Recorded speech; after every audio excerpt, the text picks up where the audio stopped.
Hey, welcome back to my channel Duct Tape Mechanic. In this video, I'm going to be showing you how to get almost any Whirlpool, Maytag, Amana, Kenmore washing machine into diagnostic mode so you can read the error codes. If you find this video to be helpful, make sure you subscribe to my channel for more DIY and tinkering videos. So basically, Whirlpool makes majority of the washers these days. So if it's made by Whirlpool and is labeled as Maytag or Amana, it's all the same company. So if you have a washer that has these 6 lights followed by a pause play button, and it may look a little bit different, because you got these 6 lights followed by a pause play, and it could also have this right here, 6 followed by pause play. Most of the time this first light is sensing, but it could also be a fill light, like on this one. This model's a little bit older. But the way to get into diagnostics mode is the same for all of these models. In this video, I'm going to be showing you how to get into diagnostics mode, as this will show you how to read the error codes. Now, error codes are a good way to begin troubleshooting. They won't necessarily tell you exactly what's wrong, but it will help you eliminate a lot of things. I'm probably going to be using this model right here in the video because it's a very popular model and people seem to like the videos that I make on it. But it is pretty much exactly the same as this model and the other model I showed. When putting this into diagnostic mode, it really helps to have a user manual or what's called a tech sheet. And if you're wondering where to get this, it's actually located inside your washer. I actually pulled this one out right here, so I'll just come over here and I'll show you how to get to it right here. Now, if you can't get to it, or if the one inside your washer is missing, I'm going to scan the one I have and put all the relevant pages in this video. So make sure you stay tuned for the entire video so you can get the list of error codes, how to decipher the lights into a code. So it'll all be there, and you just have to scroll through the video and pause as you wish to get those pages of the tech sheet or the user manual, I should say. And but if you are able to get it, it's also beneficial. So all you have to do is open up right here, and it should be located in a little Ziploc bag attached to the front of the cabin right here. So you just have to reach in and kind of pull it out that way. I'll show you what that looks like.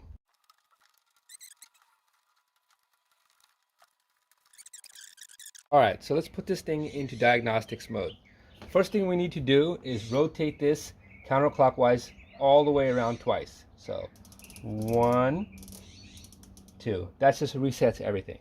So the next thing to actually get it into diagnostics mode we need to do is we need to turn this thing clockwise 3 times, counterclockwise 1 time, then clockwise once more. And in between each turn we do need to take about a half-second pause. So it should look something like this. 1, 2, 3, back, forward. Perfect. And so we went 3 turns clockwise, 1 turn back counterclockwise, and then 1 turn clockwise again, and there was roughly about a half-second interval between each turn. And once it's in diagnostics mode, you'll know because all of the lights will be turned on. So it'll look something like so, where all of the lights are on except the lid lock light. From there, we need to do 1 more turn clockwise, and the done light will come on, and you hit enter, and you're almost ready to go into diagnostic mode. You got to do 1 more turn to get to the first error code, and now the machine is reading the first error code. And I'm going to show you how to decipher these lights. And each error code is a series of 2 blinks, which translates to an alphanumerical code. And I'll also show you a way that if you don't understand how to translate this to an alphanumerical code, you can just look in at the user manual, and based on these blinks you can also figure out what the error code is from there. So let's try to decipher this the correct way first, and if not, I should show you how to translate these blinks as well.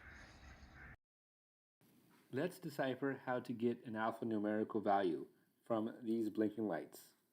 All codes will have the letter F followed by a number, and then the letter E followed by a number. If the fill or the sensing light is on, then that means you assign the letter F. And if it is off, then it is the E component of the error code. After that, each light has an assigned numerical value. For example, the wash light is an 8, the rinse is a 4, the spin is a 2, and the done is a 1. For codes that have more than one light that lights up, all you have to do is add those numerical values together. For example, on the chart, we see that on the first blink, the F, the fill or the sensing light is on, which means that's the F portion of the code, and so is the spin light, which means that code is the F2. In the second blink, the sensing light is not on, so we know that's the E portion of the code, but the spin light is on and the done light is on. We know that the spin has a numerical value of 2 and the done has a numerical value of 1.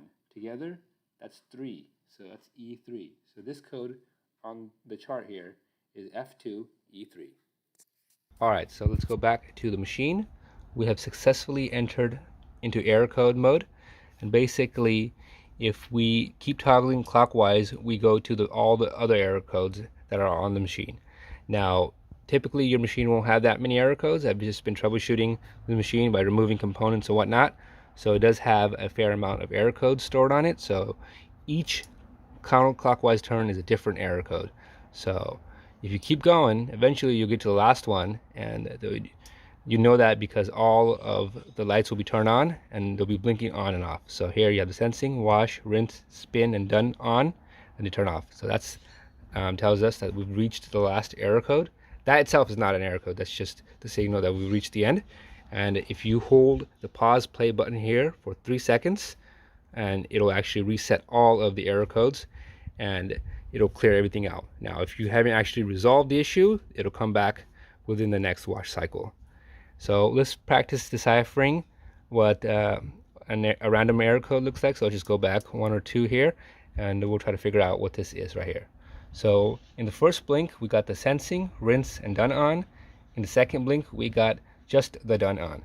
Now, if you don't know how to alphanumerically label that, you can just come to the text sheet here, which I will be posting a scanned image of, and just figure out which one of these codes you got going on. So the gray here is what light is on, and the white corresponds to the lights that's off. So you just come over here and you see, all right, this code here has the fill on, the sensing or the fill on, and the rinse and the spin, and then on the second blink it's just the done. So that's our error code. So you could just come and figure out what lights are on based on the text sheet and not even have to worry about the alphanumerical translation. So you can see that this is an E5 E1 lid switch fault code. Now, I do recommend doing the alphanumerical code because it's a lot easier in my opinion, but there's also multiple ways to do things, as in most things in life. So that's how you decipher the codes. So this is an F5 E1 code. It's just based on the blinking sequence of the lights. So if you found this video to be helpful, make sure you give it a thumbs up.